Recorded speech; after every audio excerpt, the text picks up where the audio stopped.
Chapter 1. The promise doesn't come with raised voices. It doesn't come with ceremony. It comes quietly, the way the worst things always do. Slipped between two people in the shadow of the ivy-draped courtyard, carried on cold air straight into my chest like a blade finding the exact space between ribs it was always meant for. I am already still when I hear it. The western stronghold wraps around me. Damp iron walls, torchlight that flickers like it's tired of burning, and that smell. Thorne's smell. Burning ash and scorched cedar, heavy and suffocating. The kind of scent that used to make my wolf press close. Now it makes my stomach turn over slowly, like a page in a book I already know the ending of. I stand in the arched stone corridor. My silver-white hair falls across one shoulder. The obsidian silk of my coat presses cold against my skin. My amethyst eyes find them through the gap in the ivy before my mind fully registers what I am looking at. Thorne. Crimson hair catching the moonlight. Gold eyes soft in a way I have not seen them in 2 years. His large hand reaches out and cups the cheek of the Omega standing before him. A face I don't recognize, pale and wide-eyed, wearing the expression of someone who has just been handed something enormous. My wolf goes completely silent. That silence is more terrifying than any howl. You will carry the royal heir. Thorne's voice drops low, but sound travels differently at night. Stone corridors are cruel that way. I have already drafted the decree. You are exactly what this kingdom needs. I count my own heartbeats. 1, 2, 3. I count them because if I stop counting, I will feel the exact shape of what is collapsing inside me, and I cannot afford that right now. 5 years. I spent 5 years inside these walls. 5 years managing his territory disputes while he sat at the head of the table and accepted credit. 5 years decoding the cipher ledgers of 6 rival kingdoms, turning their vulnerabilities into his victories. 5 years warming his bed and folding myself smaller each time he needed me to disappear from a room full of important people. 5 years waiting for a public claim that was apparently never coming, because it was always going to come, just for someone else. The Omega beside him smiles. It is a soft, uncertain smile. He doesn't know yet what it costs to stand where he is standing. I almost want to warn him. I don't. My boots make no sound on the stone floor as I turn away. That is the first thing I notice. How quiet it is. No dramatic music swells inside my chest. My wolf does not throw herself against my ribs. There is just a vast, spreading clarity, cold and clean as a winter morning after a hard freeze. The kind of clarity that only comes when every lie you have been telling yourself finally runs out of road. A place stops feeling like home the moment you understand you are only a convenience inside it. I understand now.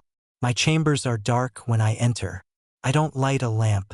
I move by memory, which is fitting, because memory is the only currency I am leaving this place with. My hands are steady as I pull a single travel bag from beneath the carved mahogany bed frame.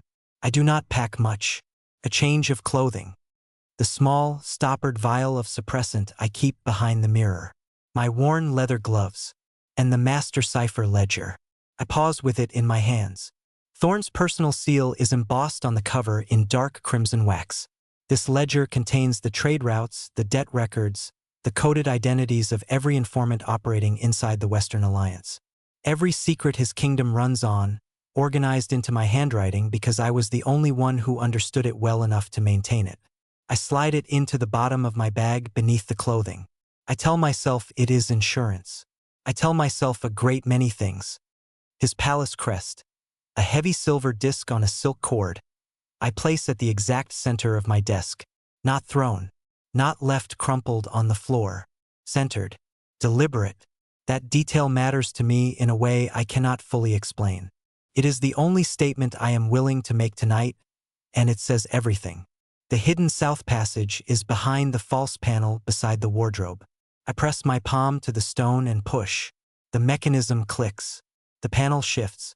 The narrow corridor beyond breathes cold, mineral dark air at me like something that has been waiting. I step in. The stone panel swings shut behind me, and then the locking mechanism catches. Not the one I just triggered, the secondary iron bolt, the one that can only engage from the patrol side of the corridor. The grinding metallic snap of it echoes through the narrow passage like a gunshot in a church.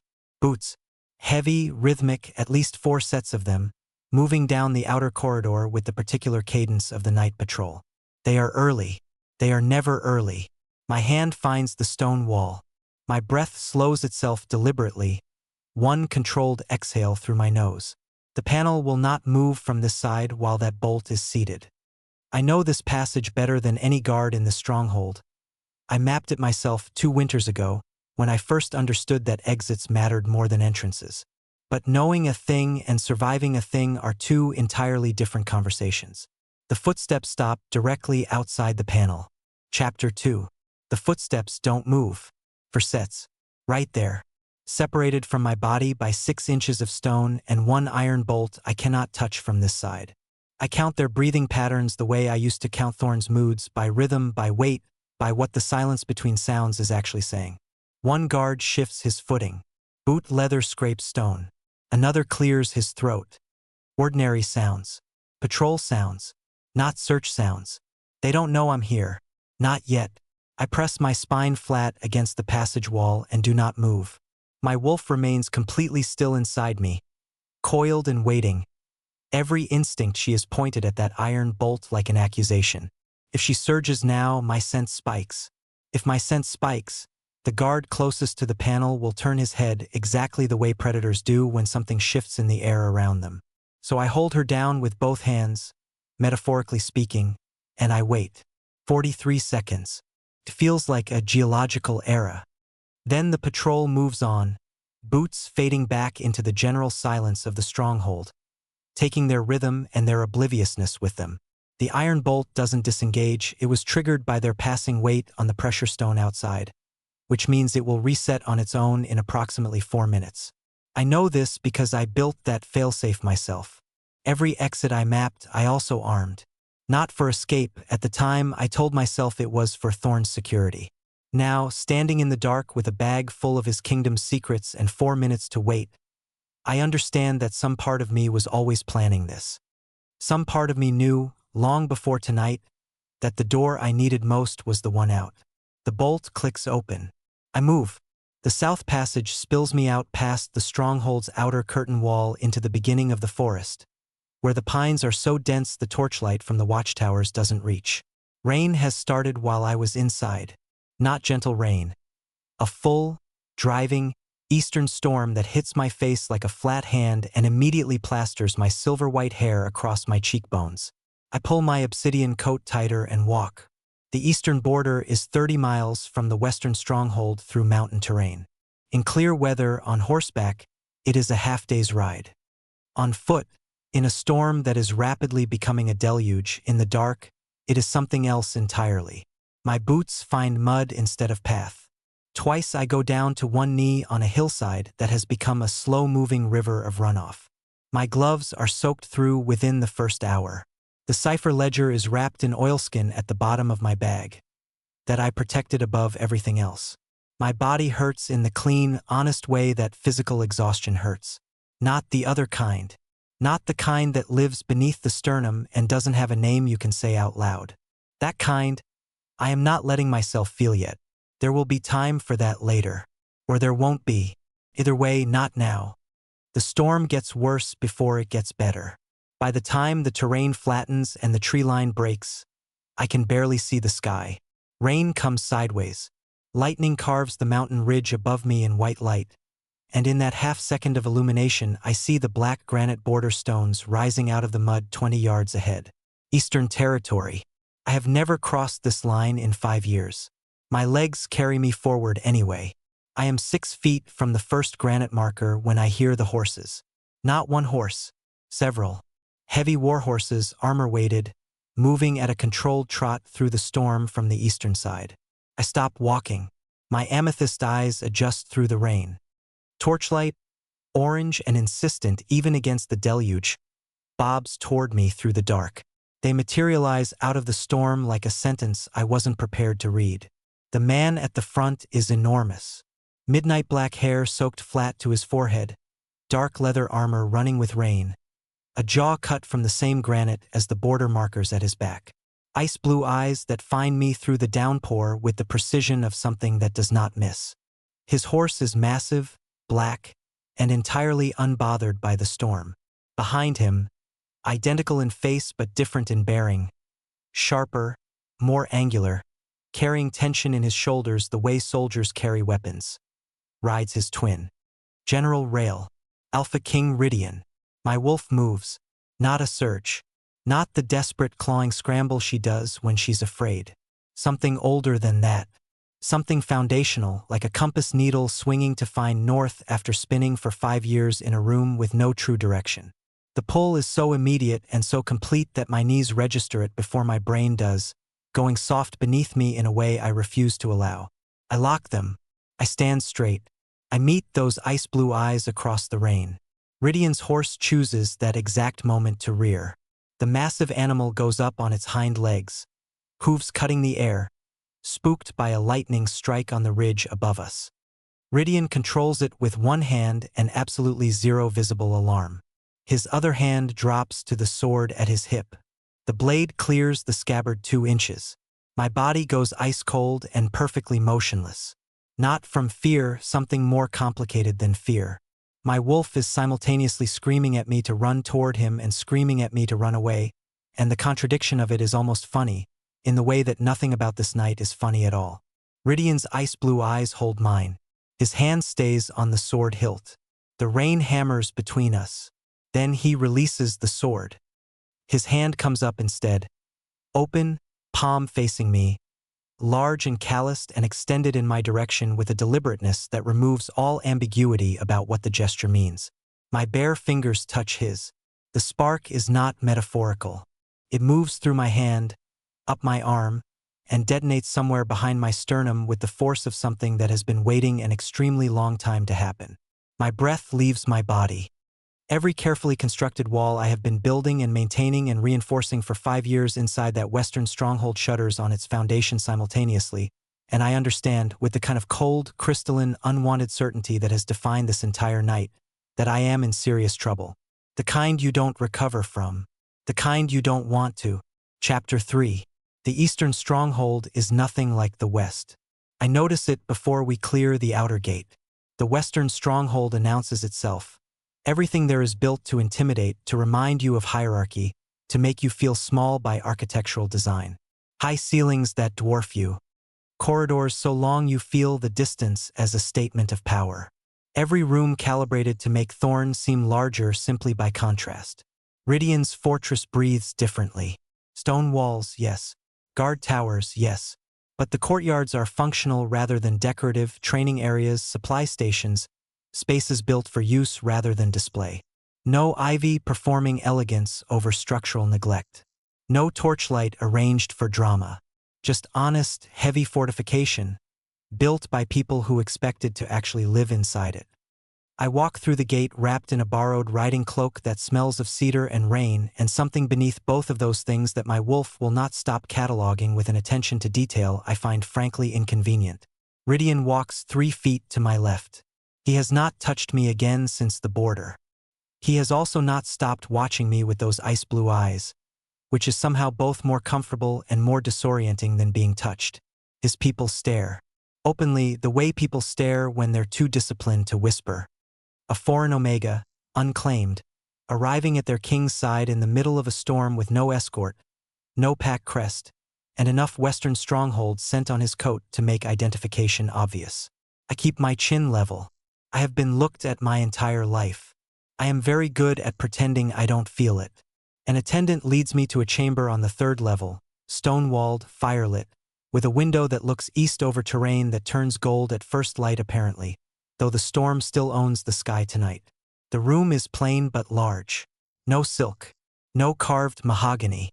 Just solid, honest furniture and a fire that someone built with actual consideration for warmth rather than aesthetics. I set my bag down. I do not unpack it. I stand at the window until I hear Ridian's boots in the corridor, pause outside my door, and then continue past without stopping. He gives me the space. For 3 days, Ridian gives me the space. I watch him from a careful distance because watching is what I do. It is the skill I built everything else on top of. His leadership style reveals itself in pieces. He takes morning briefings standing up, which means he values efficiency. He knows the name of every guard on rotation, including the one who is 17 and clearly terrified of him. Rydian gives that one slightly longer eye contact when issuing orders, the extra second of acknowledgement that tells the younger soldier his presence registers. He does not shout. Not once in 3 days do I hear him raise his voice. His authority lives entirely in his stillness, and I understand that kind of power because it is the same kind I have spent 5 years trying to maintain inside a court that rewarded spectacle. It is disorienting to see it reflected back at me from the outside. On the 4th morning, General Rail finds me in the Eastern Library, where I have been cataloging the available maps of the Western trade routes from memory. He is quieter than he looks. He fills a doorframe the same way his brother does, but where Rydian's presence is dense and gravitational, Rail's is sharp, pointed. He leans against the doorframe and looks at me with eyes that are the same ice blue as his twins, but carrying a different question. You arrived carrying nothing but one bag. His voice is even and unhurried. And yet you smell like you ran from something large. I walked from something large, I say. I do not look up from the map. 30 miles in a storm. The distinction matters. Rail is quiet for a moment. My brother doesn't bring foreign omegas through the eastern gate. Your brother offered his hand at the border. I didn't ask him to. No. Rail pushes off the door frame and crosses his arms.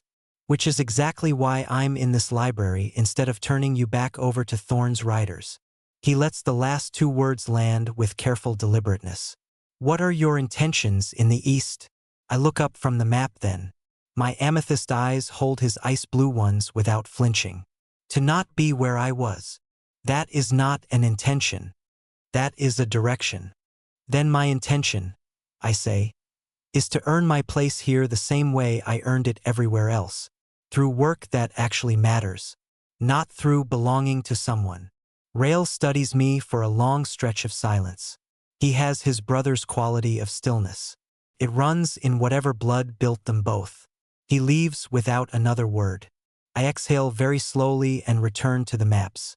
That evening, the cedar scent reaches me before the footsteps do. Rydian appears in the library doorway at the exact hour I have stopped expecting visitors. He looks at the spread of maps across the reading table. He looks at me. His ice blue eyes move over my silver-white hair, my obsidian coat, the ink on my right hand from the charcoal I've been using to annotate routes. He says nothing for a long, full moment. Then, you mapped all of those from memory. Yes. Another silence. Not uncomfortable. The cedar scent deepens slightly in the still air of the library, and my wolf presses quietly toward it the way she does toward warmth. Get some sleep, he says. His voice is low and carries no command in it. Just a statement offered simply. He leaves. I stare at the doorway for several seconds after his footsteps fade. Then the knock comes. Not from the corridor, from the window. A scout perches on the outer sill, rain-drenched and urgent. His name, I will learn, is Callahan. Young, fast, Eastern-born, with brown eyes full of the specific alarm that only arrives with very bad news. He delivers it in 8 words, his breath fogging the glass between us. Thorne has declared you stolen. He's moving east. Chapter 4. I don't sleep. Callahan's message sits in my chest like a coal. Hot, persistent, refusing to go dark. Thorne hasn't just noticed my absence. He's built a narrative around it. Stolen. As if I am an object that relocated itself without permission. As if 5 years of my intelligence, my labor, my careful, deliberate invisibility were just inventory he forgot to lock up properly. He told the Western Alliance that the East took me. That means he told them the East also took what I know. Which means he already suspects the ledger is gone. I am at the war room table before the Eastern stronghold wakes up. The room is long, low-ceilinged, lit by iron chandelier and a generous fire. Maps cover the central table, Eastern territory mostly, with the western border rendered in broad, approximate strokes that tell me Rydian's cartographers have been working from second-hand information. I unpack the master cipher ledger. The oilskin protected it perfectly. Thorne's crimson wax seal stares up at me, unbroken, utterly incapable of the loyalty it was designed to represent. I break it open and get to work. The cipher is mine. I designed it in my second year in the Western Court because Thorne's existing code system was embarrassingly basic, 3 layers of substitution that any competent Eastern analyst could dismantle in a morning. What I built instead is an organic system, one that shifts internal rules based on a master key phrase that only I have ever known. Thorne's advisors used it daily without understanding a single structural component of how it functioned. Which means they also cannot change it now that I am gone. Which means every coded message currently moving between Thorne and his allied territories is still running on my architecture. I begin writing. The first letter goes to Lord Aldrich Vane of the Northern Mountain Pass, Thorne's most critical supply chain partner, responsible for the winter grain routes that feed the western stronghold through the cold months. The letter is written in Thorne's own cipher and carries a falsified seal impression I lift from the ledger's wax reference page. The content is simple, plausible, and catastrophic. A notice of deferred payment on the outstanding supply debt, citing internal restructuring. Aldrich Vane is a patient man until money is involved. I know this from 3 years of managing the correspondence myself. The second letter goes to the banking consortium in the Southern Lowlands, Thorne's primary gold reserve lenders. Again, cipher-perfect, seal-matched, content designed to trigger a clause review on the existing loan structure. Not a default, just a review, the kind of bureaucratic pause that freezes liquidity for weeks while clerks pull documents from storage and argue about language. Weeks, in a kingdom already beginning to feel my absence, is a very long time. I am writing the third letter when the war room door opens. I close the ledger in one smooth motion. Old instinct, in Thorne's court you learn to cover your work the way animals learn to cover their tracks. But it's Rydian. He takes in the spread of documents on his war room table. The charcoal annotations. The stack of completed letters. The cipher ledger beneath my left hand. Half concealed, as if I think a flat palm is adequate cover. His ice-blue eyes lift to mine. "You've been here since before dawn," he says. "The Western Alliance runs on a morning courier cycle. If letters don't move before the Eastern sunrise, they miss the first dispatch window." Rydian moves to the opposite side of the table. He looks down at the letters. He cannot read them, the cipher is impenetrable without the key, and then back at me. "You're dismantling his network. I'm redirecting it. From inside his own code." He never knew how the code worked. He only knew that it did. I straighten one of the letters and set it aside. A kingdom built on tools its leader doesn't understand is a kingdom built on borrowed time. Rydian is quiet for a moment. Not the silence of someone processing, the silence of someone who already understands and is deciding what to do with that understanding. "Callahan intercepted a Western Raven this morning," he says. His voice doesn't shift in register, but something in it changes quality. "Before you were awake." I look up. Thorne has dispatched a 4-man elimination squad. He says it with the flatness of someone reporting weather. "They have your description. They have orders to recover the ledger. You are listed as secondary to the ledger in priority." Secondary. Below a book of codes. 5 years. Secondary to a book. The clarity that hits me is not the cold, clarifying kind from the corridor outside Thorne's courtyard. It is something rawer than that. Something that sits right at the place where anger lives when it has nowhere left to perform. I press both palms flat on the table and breathe. Rydian watches me do it. He doesn't offer comfort. He doesn't look away. He just watches the way he watches everything, with the steady, unapologetic attention of someone who sees you and is not going to pretend otherwise. "I can move the squad," I say, my voice level. "One letter to a Western border captain I've handled before. I redirect them to the Southern Pass on a false trace." "Do it. I will need the Eastern Raven post." "You have it." I look at him across the table. My amethyst eyes meet his ice-blue ones, and something passes between us in that moment. Not warm, not soft, something more structural than that. Recognition. The specific, rare acknowledgement between two people who operate at the same frequency and both know it. He moves to the window, turning his back to give me room to work. The cedar scent fills the war room. My wolf presses quietly toward it, and I ignore her with the specific difficulty of ignoring something true. My pen scratches across the fourth letter. That is when Rydian's hand comes down on the edge of the map table, 6 inches from mine, and his body turns. He is not moving toward me. He is simply there, present, large, warm, smelling of cedar and rain, and the space between us compresses to something I am not prepared for. His ice blue eyes are darker in the war room light than they were at the border. The pen goes still in my hand. Chapter 5. I set the pen down. It makes a very small sound against the table. In the silence of the war room, it sounds enormous. Rydian doesn't step back. He doesn't step forward either. He holds that position, close, unmoving, his ice blue eyes carrying something in them that I have no available language for, because no one has ever looked at me in quite this specific way before. Not with want and restraint operating simultaneously at the same visible frequency. In Thorne's court, men either looked at you like ownership or like furniture. This is something else. This is someone looking at you like a question he is genuinely uncertain about the answer to. I find that terrifying. I push back from the table and put 5 feet between us before I fully register that I'm moving. Don't, I say. The word comes out too sharp, too fast, revealing the exact amount of composure I am not currently in possession of. Rydian straightens, gives me the distance. No protest, no push. He simply adjusts and waits, and that patience makes it worse somehow, makes the walls inside my chest vibrate in a way that careless pressure never could. Days pass. I keep working. Letters dispatched, trade routes quietly redirected, Thorne's financial architecture beginning its slow, invisible deterioration at my hands. I map the Eastern Territory with Callahan's help. He is useful, quick, with a nose for information and the good sense not to ask unnecessary questions.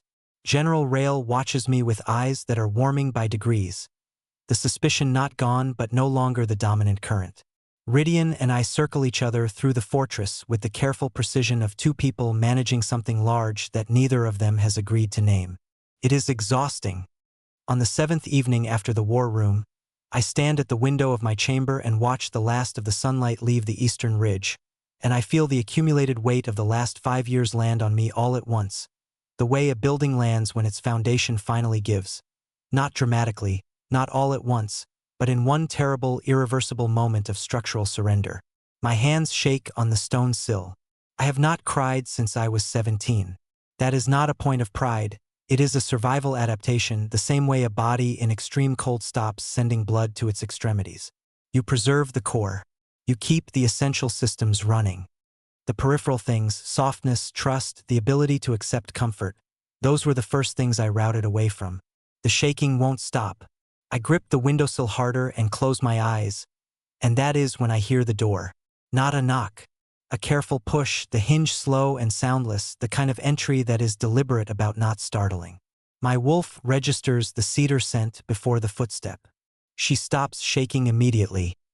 She is utterly unreliable, my wolf, and presses toward the source of that smell with a yearning that mortifies me. I don't turn around. The raven from Callahan's intercept confirmed the squad was redirected successfully. Rydian's voice comes from the center of the room. He is not close. You should know it worked. Good. Silence.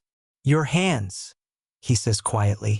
I release the windowsill and fold my hands in front of me with the practiced ease of someone who has been controlling visible weakness for a very long time. My hands are fine.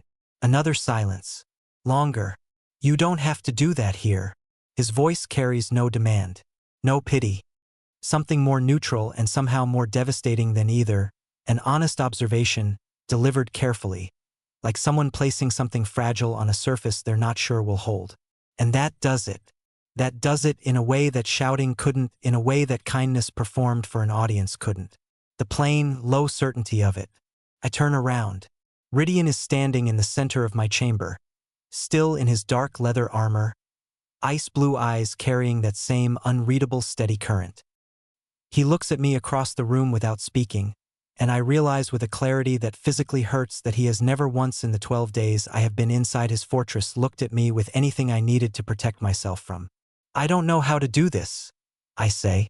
The words come out rough and unplanned, the way the truest things always do. I am good at being useful. I am good at being necessary. I know exactly how to make myself indispensable to a structure, and I know exactly how to leave when the structure turns on me. My voice holds barely. I do not know how to simply be inside a place, without a function, without a perimeter. Rydian is quiet. I feel you, I say, and the admission costs me something physical, something from an account I wasn't sure I still had. Every time you are in the same room, I feel you in my chest. My wolf won't settle. I can't. I cannot concentrate for more than 40 minutes without my attention finding you, and I have been managing intelligence operations with my attention, which means your proximity is genuinely affecting my operational capacity. And I am telling you this not as a complaint but as evidence that I do not know what to do with what is happening to me. I stop. My throat is tight. My eyes are burning. The last person I trusted in this way used that trust to make me small. The words come out slowly now, each one chosen carefully from somewhere that hasn't been opened in a long time. I spent 5 years getting smaller so he could feel larger. And I told myself it was strategy. I told myself I was managing it. And maybe I was. But standing here right now, inside your fortress, in a room you gave me freely, I am telling you that I am terrified. Not of you, of this, of wanting something I do not know how to hold without losing myself inside it again. The fire cracks behind me. The cedar scent deepens. Rydian crosses the room in 3 strides. His hands, large, calloused, careful, come up and cup my face the way you hold something you're aware is both strong and breakable, and you want to honor both facts simultaneously. His thumbs rest on my cheekbones. His ice blue eyes are level with mine. He leans forward, slow, agonizingly deliberate. His breath reaches me before his lips do, warm and cedar-scented, and my entire body goes still with the specific stillness of something that has been running for a very long time and has just, finally, stopped. His mouth is half an inch from mine. The fortress bells shatter the silence. Every single one of them, simultaneously at full voice, the perimeter alarm raw and enormous, rolling through the stone walls of the eastern stronghold like the sound of something irreversible beginning. Chapter 6. The Devastating Surrender. The bells are still ringing when Rydian moves. Not away from me. His hands stay on my face for exactly 1 more second, 1 deliberate conscious second, before he steps back and his entire body shifts into the posture of a king managing a crisis. The transition is immediate and total, like watching a river change course without warning. He crosses to the chamber door, pulls it open, and exchanges 3 rapid words with the guard outside. I stand in the center of the room with my face still warm from his hands. Callahan's voice carries from the corridor. Storm breach on the northern perimeter wall. Section 4. The wind took out the iron anchor bolt on the outer gate. The alarm triggered automatically on impact. Not an army. Not Thorne's assassins. Wind. A storm-triggered perimeter failure at the exact moment the distance between Rydian and me had finally, irrevocably collapsed to nothing. Rydian turns back from the doorway. His ice-blue eyes find mine across the room. He reads my face the way I have watched him read maps. Quickly, completely, without performance. Then he closes the chamber door. The bells stop. The silence they leave behind is a different kind of silence than the one before them. It has weight. It has texture. It is the silence of 2 people standing on the same side of a line they just crossed together without discussing it first. He walks back toward me slowly. No urgency now, just intention. The alarm is handled, he says. I heard. We were interrupted. I noticed. He stops in front of me. Close. Cedar and rain and something warmer beneath both of them. His true scent, the one that lives underneath the environmental layers, the one that my wolf has been cataloging obsessively for 12 days and has apparently decided is the single most important sensory information she has ever processed. I stop managing it. I stop managing all of it at once, every wall and every calculation and every carefully constructed distance, and I reach up and take the front of his leather armor in both fists and pull. He comes without resistance. The kiss is not hesitant this time. There is no question in it. His mouth finds mine and the world compresses to cedar and warmth and the specific, devastating relief of something true after years of something false. His hands move from my face to my hair, fingers sliding through silver-white strands with a tenderness that contradicts the hunger in the kiss itself, and that contradiction, fierce and careful simultaneously, undoes me more completely than either quality alone ever could. My back meets the stone wall, solid and cold behind me, and Rydian warm and present in front of me, and between those two surfaces I exist in the most honest way I have existed in years. His mouth moves from mine to my jaw, deliberate and slow, tracing a path toward my scent gland with the focused intent of someone who has thought about exactly this and is no longer willing to think about it from a distance. His teeth graze my pulse point. The sound that leaves my throat is not something I planned or controlled. It is old and instinctive and belongs to the part of me I spent 5 years routing away from, the part that wanted, that reached, that believed safety was a thing that could be shared between two people without one of them eventually using it as a handle. Rydian pulls back just enough to look at my face. His ice-blue eyes are very dark in the firelight. "Still terrified?" he asks quietly. "Completely," I say. "It doesn't matter." He exhales, short, almost like a laugh, but softer than that, and his forehead drops to mine.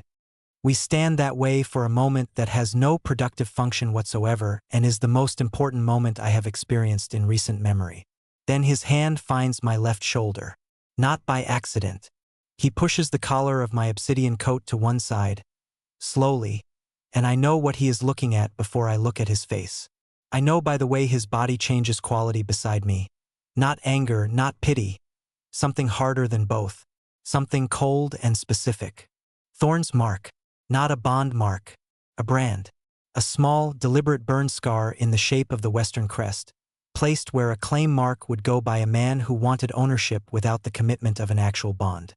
I had worn high collars for 5 years. Rydian's jaw tightens. He does not speak immediately.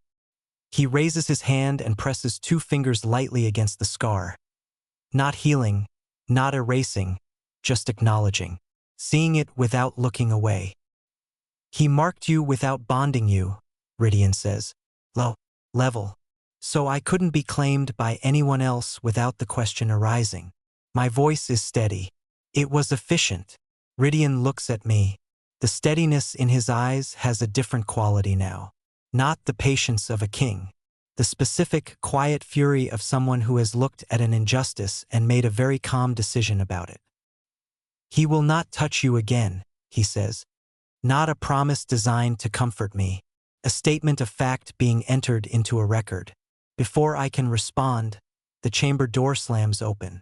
General Rail stands in the frame. His ice-blue eyes, so identical to his brother's and yet always carrying more urgency, move between us once, register everything, and then lock on Rydian with the precision of someone delivering information that cannot wait. "Thorne didn't just send assassins," Rail says. His voice is granite. "He mobilized the Western Army. Full march. 20,000. They are 1 day from the eastern border." Chapter 7. 20,000. I hear the number and my mind does not go to fear. It goes straight to logistics, the way it always does when everything else is too large to hold. 20,000 Western soldiers on a full march means supply lines stretched thin across mountain terrain. Means grain requisitions pulled from the same reserves already strained by a deferred payment notice I sent 6 days ago. Means Thorne emptied his defensive posture at home to project force out here. A man who raids his own foundation to win an argument is not projecting strength. He is announcing that he is out of options. I pull my coat straight and look at Rail. How confident is the scout in that number? Callahan counted standard formations. He's reliable. Then Thorne doesn't have 20,000 functional soldiers. He has 20,000 warm bodies he hasn't paid in 3 weeks. I move to the door. The war room. Now. Rydian and Rail exchange one look. The compressed, efficient communication of 2 people who have operated in tandem their entire lives and follow. The war room at midnight is cold and honest and exactly what I need. I open the cipher ledger to the financial section, the pages I know better than my own reflection. The Western Kingdom's gold reserve allocation, the outstanding loan structure with the Southern Banking Consortium, the quarterly tribute payments owed to the 4 allied lords whose military support makes Thorne's army an actual army rather than a very expensive crowd. Lord Aldrich Vane, Northern Supply Routes. My deferred payment letter, delivered 6 days ago, would have reached him by now. Baron Cyrus Holt, Eastern Trade Partner. The clause review flag I placed on the Banking Consortium's loan structure matures in 4 days. Commander Sterling Bray, Thorne's lead military advisor. I know Sterling. 2 years of managing his correspondence. He is loyal to the Western Crown exactly as long as the Western Crown can make payroll. I spread the ledger open and begin explaining the structural situation to Rydian and Rael in plain terms, because the architecture of a collapsing kingdom looks complicated from the outside and is remarkably straightforward from the inside. He is marching on borrowed money, I say. The grain to feed 20,000 soldiers on a 6-day campaign requires a supply draw that his northern routes cannot currently fulfill because Aldrich Vane paused deliveries pending payment clarification.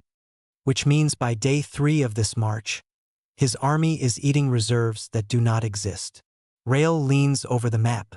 He could force a rapid engagement.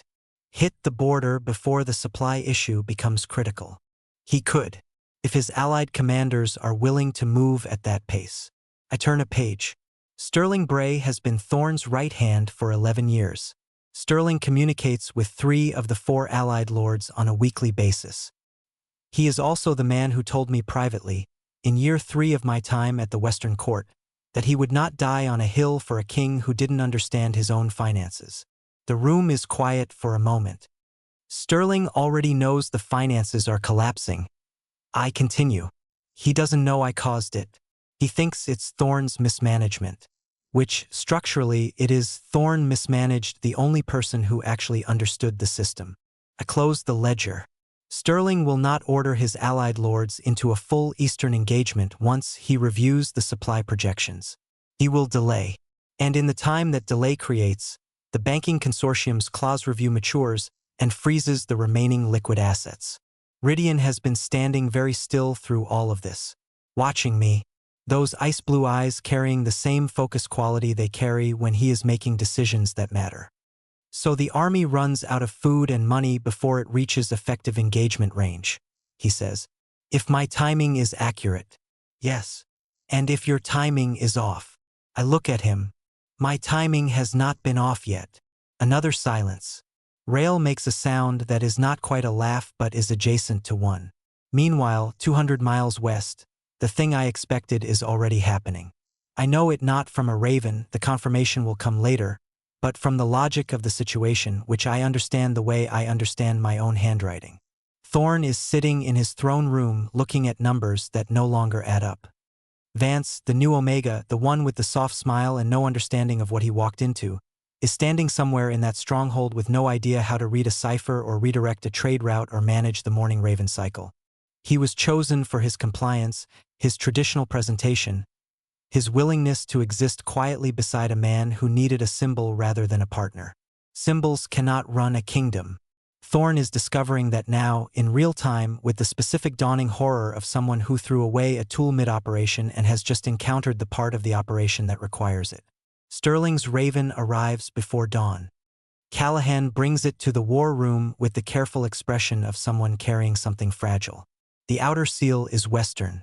The inner notation is in a private shorthand I established with Sterling in year 2, a code within a code, so secondary it never even appears in the master ledger.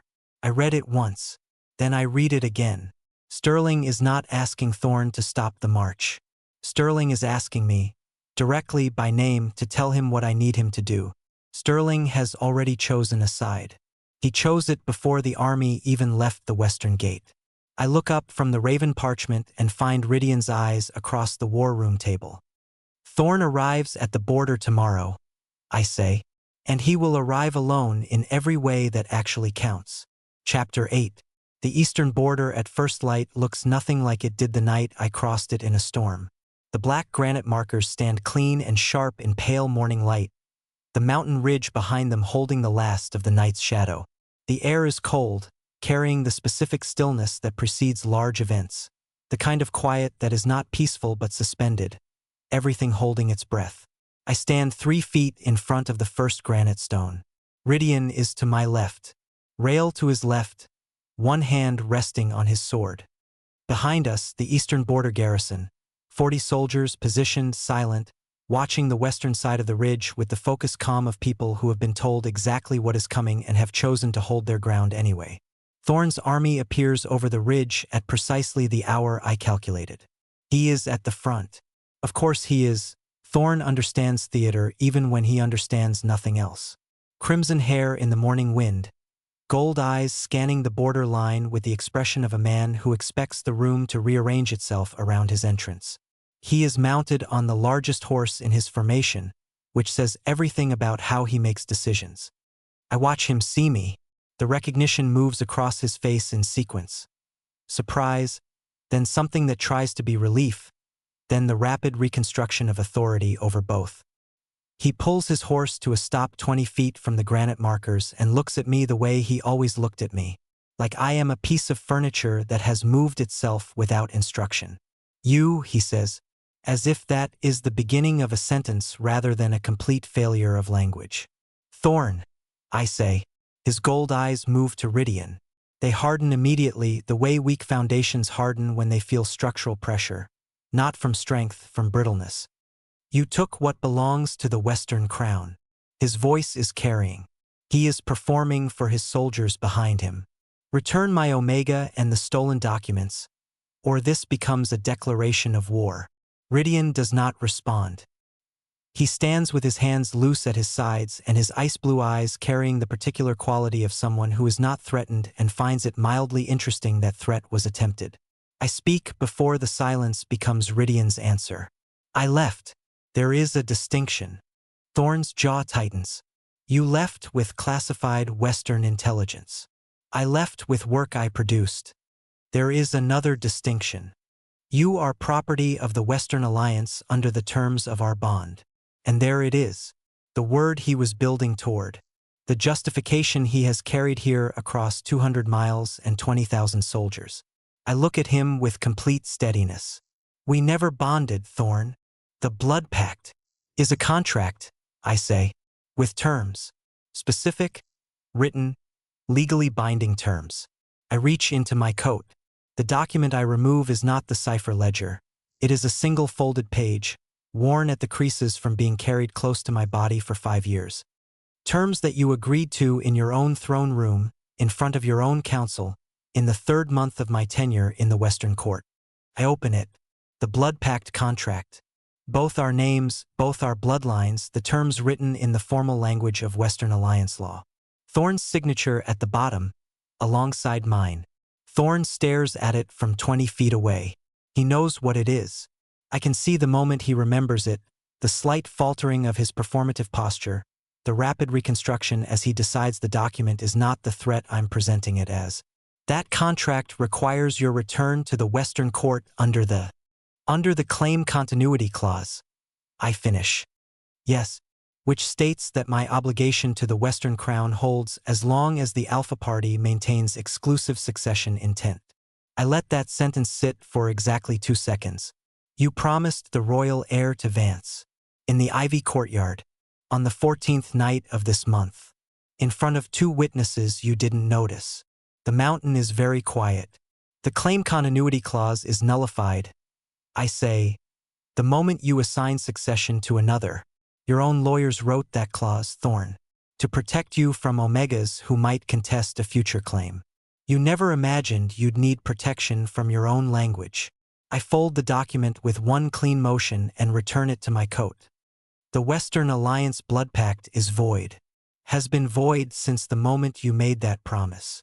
Thorne's face has done something I have never seen it do in 5 years. It has gone entirely still. Furthermore, I continue and I keep my voice as level and plain as stone. The penalty clause on pages 4 and 6, the one that transfers financial liability to the breaching party, transfers the outstanding Western Gold Reserve debt directly to me. Your banking consortium will receive formal notice this afternoon. Silence from the Western formation behind him. Then Thorne does the thing that desperate men do. He straightens on his horse and lifts one hand toward his generals. Advance, he says. Take him. Nobody moves. I wait. Sterling Bray rides forward from the western formation, not toward me, not toward Ridian. He stops his horse beside Thorne and speaks in a voice too low to carry to the border line. I cannot hear the words, but I know them from the letter. I wrote them with him in mind. One by one, the Western generals lower their weapons. Not in surrender to Ridian's 40 soldiers. In refusal of Thorne's order. Thorne sits alone on his horse in front of a formation that has gone still behind him, and for the first time in 5 years, the man who made me smaller looks extremely, irreversibly small. Chapter 9. Thorne stares at his generals. They stare back at him with the specific blankness of men who have made a calculation and are finished pretending they haven't. Sterling Bray sits on his horse beside the formation and does not look at Thorne at all. He is looking at the ground to his left, which is the posture of a man who has closed a chapter and is waiting for the page to turn. 20,000 soldiers.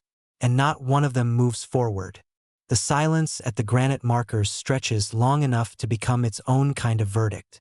I watch Thorne's face work through the stages of it. Disbelief first, the reflexive, blinking incomprehension of someone whose authority has functioned so automatically for so long that its absence reads as an error, a malfunction, something that will correct itself if he waits another moment. Then something underneath that, raw and unguarded in a way I have never seen from him, because Thorne managed his face the way he managed everything, for audience, for effect, always for the impression it created. There is no impression left to manage. This is not finished, he says. His voice is still performing. Old habit. You think a voided contract ends this? I will take this to the alliance courts. I will have every letter you sent declared fraudulent. I will.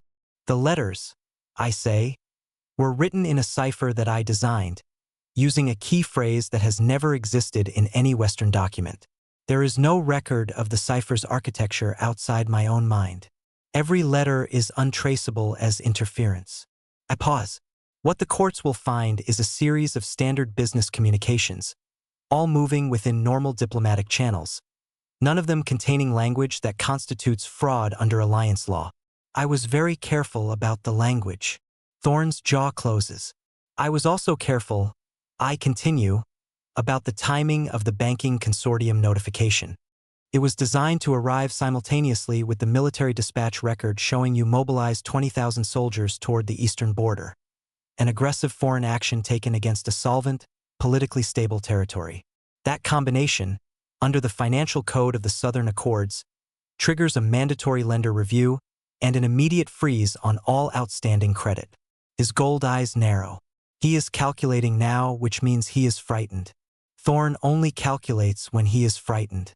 The Western Gold Reserve is not merely strained, I say. It is frozen. As of this morning, no transaction, no disbursement, no payroll withdrawal can process until the review panel convenes. That review takes 45 days minimum. I let him hear that number. Your soldiers have not been paid in 3 weeks. Your supply routes are paused.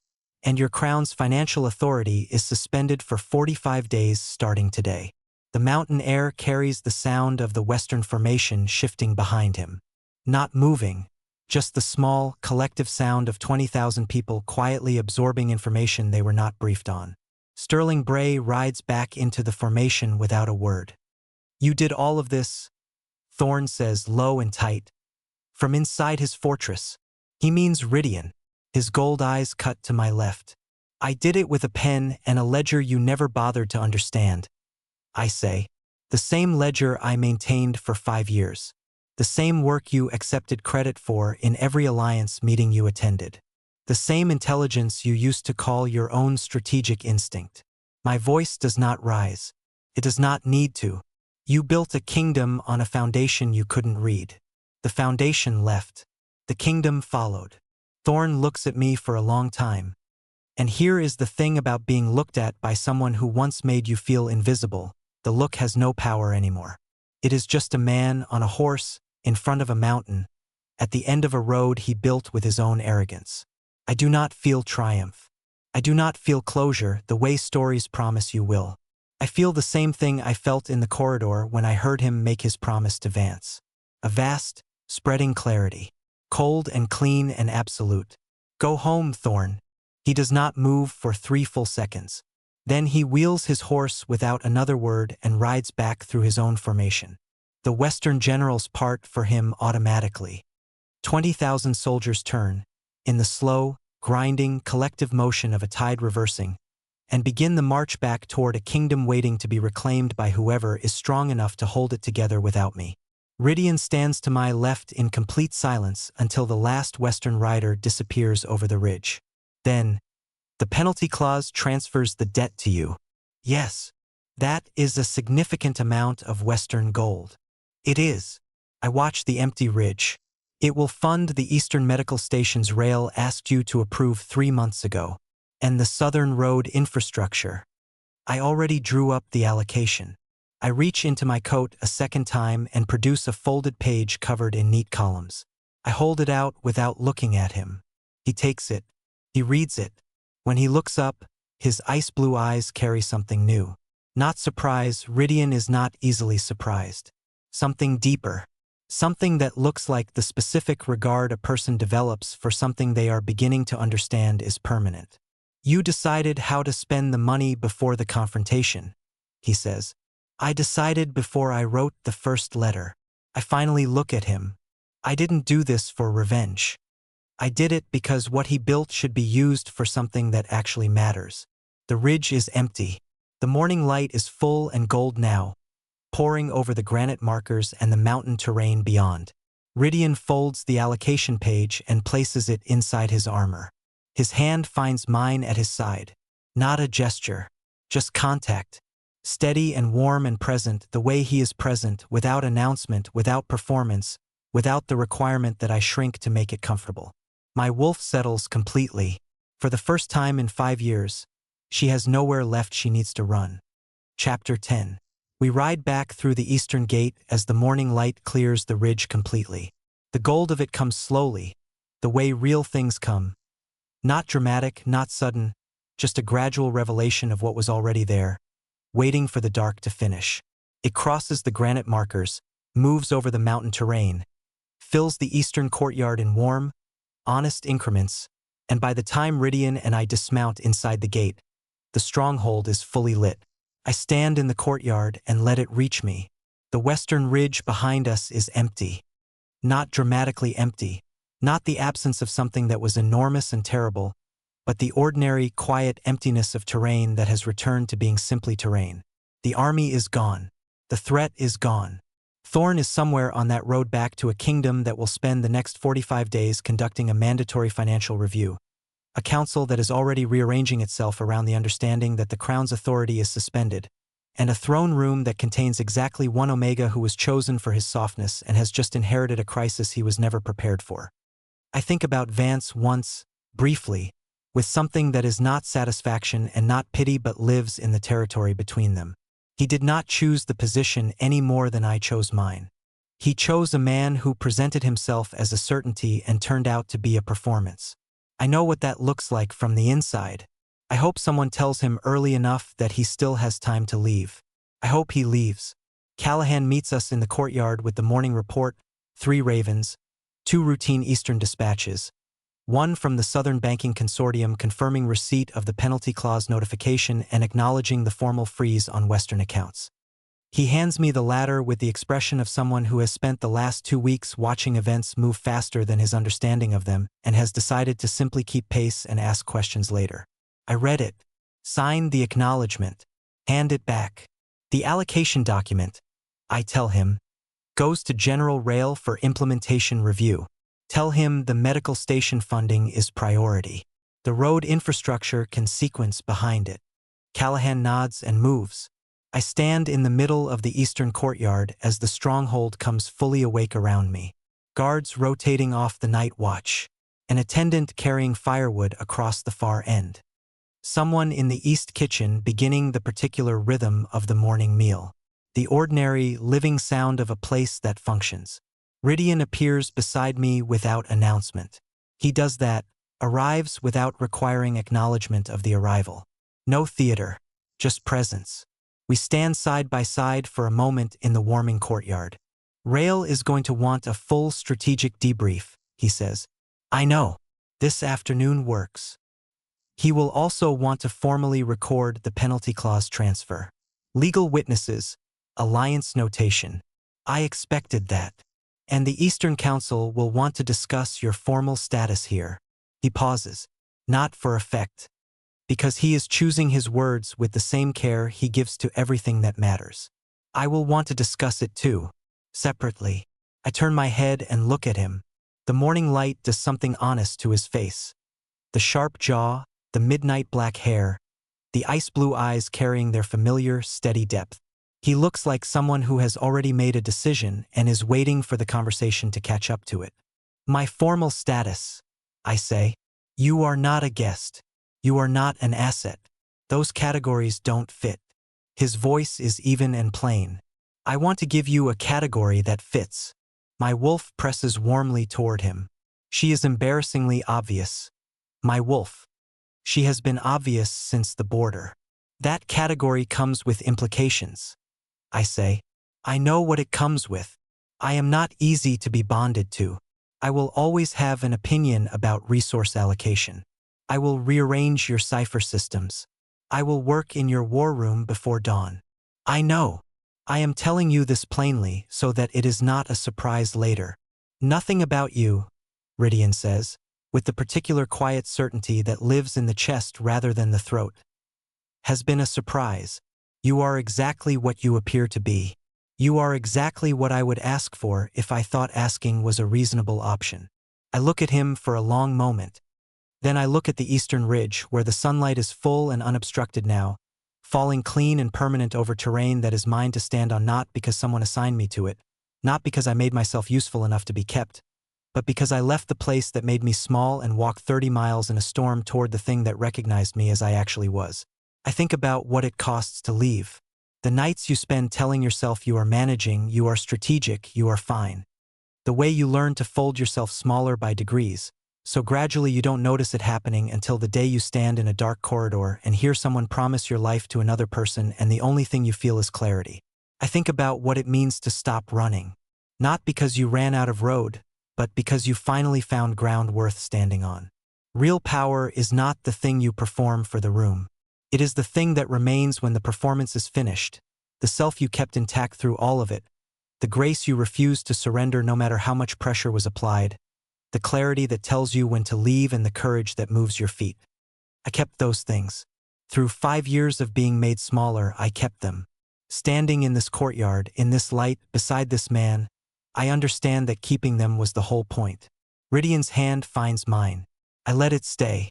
If the story reached something inside you, if you have ever stayed somewhere past the moment you knew you should leave, if you have ever made yourself smaller so someone else could feel larger, if you have ever confused loyalty with self-abandonment, then this story was for you.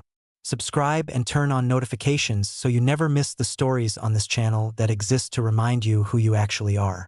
Drop your thoughts in the comments. Tell us what part of this hit the hardest.